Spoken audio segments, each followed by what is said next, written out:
AI can now generate full songs in seconds, full production, vocals, mixing. But here's the real question. Can it mix and master a professional record about a tomato? Yes, you heard that right. As a mixing and mastering engineer, I'm going to put it to the test. Don't you leave me. Today I'm using Top MIDI AI Music Generator 5.0, and what's interesting about this platform is that it can generate fully produced songs from just a text or an image or a prompt to music. Now I'm going to give it original lyrics and generate music. We're going to see if the AI mix is actually sounding good or not. So I generated some lyrics with the help of ChatGPT about a tomato. Yes, about a tomato. Don't ask me why. This is how the UI looks like in Top MIDI AI. And I'm going to just copy and paste it into this section, lyrics to music. So we have this lyrics. So once I have this done, let's just scroll down. It's asking me for style. So I'm going to write emotional pop style. Maybe I only need 3 instruments. So only 3 instruments: a piano, vocal, and bass. Now, singing voice. I chose female and I'm going to write a title, Tomato. I think I'm done for that. So usually in Top MIDI AI, basically when you create something, you automatically get 2 renditions out of that. So let's click create. Okay, so we have 2 renditions of the song Tomato. Let's listen to it. You were sitting on the kitchen counter, golden red in the afternoon light. Ah, that emotion.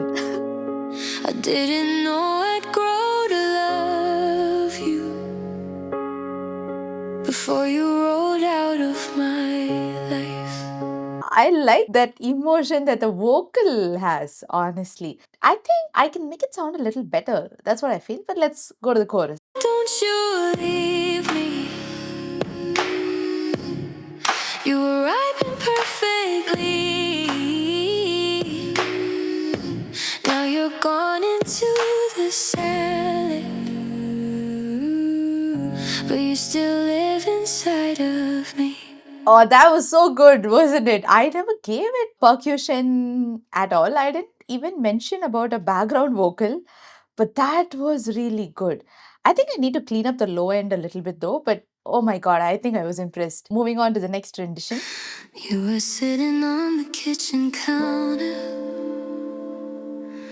cold and red in the afternoon light. I didn't know I'd grow to love you before you rolled out of my life. Now I'm slicing through. Lot of Ariana Grande vibes through it, right? Silence, seeds falling like men. I'm hearing a little bit of Billie Eilish into it too. Oh, tomato, don't you leave me. You were ripened perfectly. Okay.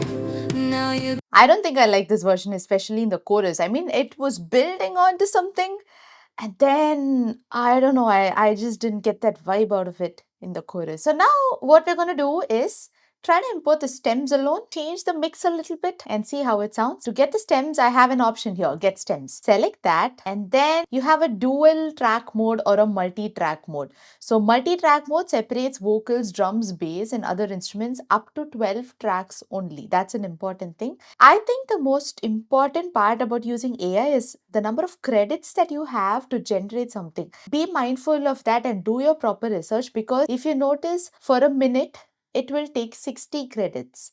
When you are short on credits and you don't realize that, you'll immediately run out of credits and you cannot generate anything more. So that's one thing to remember. This is just separating vocals and the accompaniment, which is just 2 tracks. But I don't want that. If I want to kind of remix this or change the volume levels, I will need individual stems. So I'm going to pick this and I'm going to select create.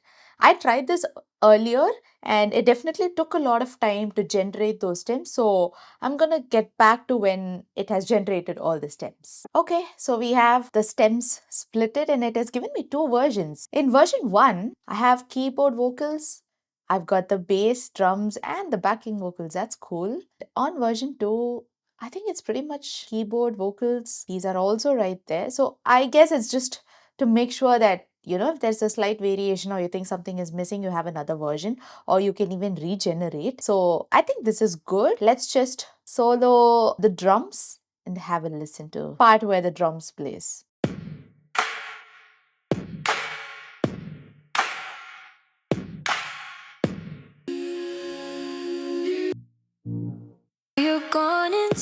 Okay, I think the stems are good. I'm going to download them all. So let's scroll down over here to Wave. Obviously, if I want to remaster this or kind of tweak things a little bit, I would take a Wave format and not an MP3 format because then it will be a lower quality. So I'm going to choose Wave. And of course, I'm not going to select everything because I don't have woodwinds or brass or effects. So I'm going to choose percussion keyboard. I don't have guitars, bass, drums, backing vocals, and my main vocals. Yeah, so pretty much that's all we have. And I'm going to download these 6 files. Now what we're going to do is import this in Logic and we're going to kind of see if the frequencies are working with each other or if we need to tweak things a little bit. But so far, production wise, I think it's a solid start. And of course, if I have an idea, Top Media is actually doing justice to it because I got a really professional sound out of them both. In fact, in the first one, when it came to the chorus, you should have seen my reaction. You will see me like that. In the second one, it was okay, but the chorus didn't really sit right with me. Okay, now I'm going to open Logic.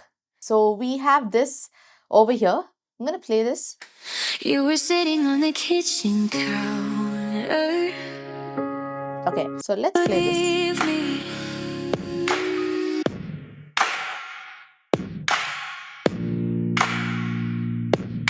It's good, but I don't like how the drums is going with the bass. And it's just, it's not good. You were right perfectly. Okay, so obviously we're going to make this a little better. So let's put the vocals on top. It's kind of a gel of mix and more of master because I cannot extract the core drum or the core vocals. It already has a bunch of effects on it. So all I can do is do tiny tweaks to make it sound a little professional than how it sounds right now. So obviously I like how the vocals sound. You leave me. Leave it as it is. Backing vocals are fine.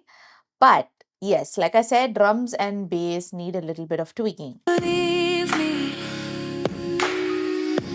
Okay, so let's put a Pro Q3 and then make that cut. We don't need all that.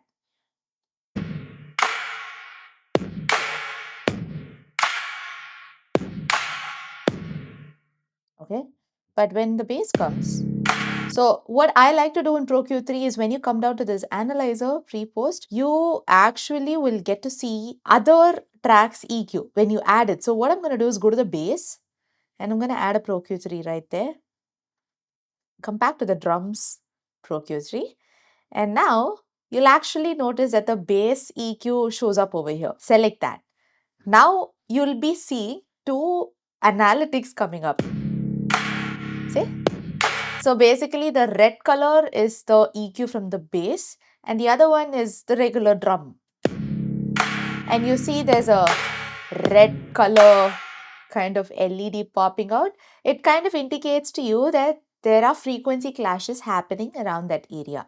So that's what even I felt when I was listening. You know what? Let's do a sidechain to the EQ. So go on top to sidechain, audio, and let's choose bass. Now I'm going to come over here, reduce this a bit, but make it dynamic. And when I make it dynamic, you get this tiny window open up. So I'm going to bring this section down as a trigger. So watch what happens when I select this. So you notice that this yellow line in the EQ drops down when you hear the bass. And when there's no bass, it comes back to the regular position. So just see that happening. So it goes back up and comes down again.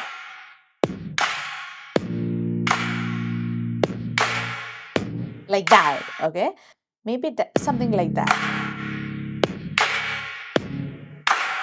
Sometimes what I like to do is on a percussion or a synthesizer that's like kind of backing the vocals, I like to clear a little bit of the high mid area so the vocal doesn't clash with it. Okay, so I'm just doing that right now. This part. Because if you notice the vocals, even, let's just try it on that. So vocals will be pretty dominant here. See? So it's kind of the dominant area on the vocals. So I like to give that space from the other tracks. Believe me, you were right perfectly. Okay. Now you're gone into believe me. For the overall dynamics, I want the compressor to compress the bass with respect to the kick. Okay, so yeah, so you see that rise.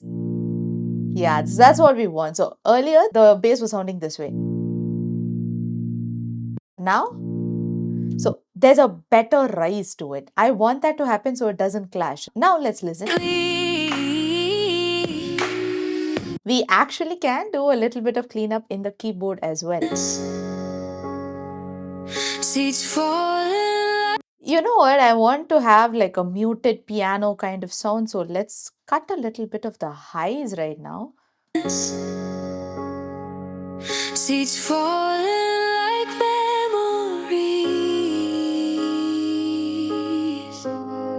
Oh, tomato, don't you leave me. Honestly, this is just so funny, but anyways. Golden red in the afternoon light. Don't you leave me. You were right perfectly. Now you're gone into the salad, but you still live inside of me.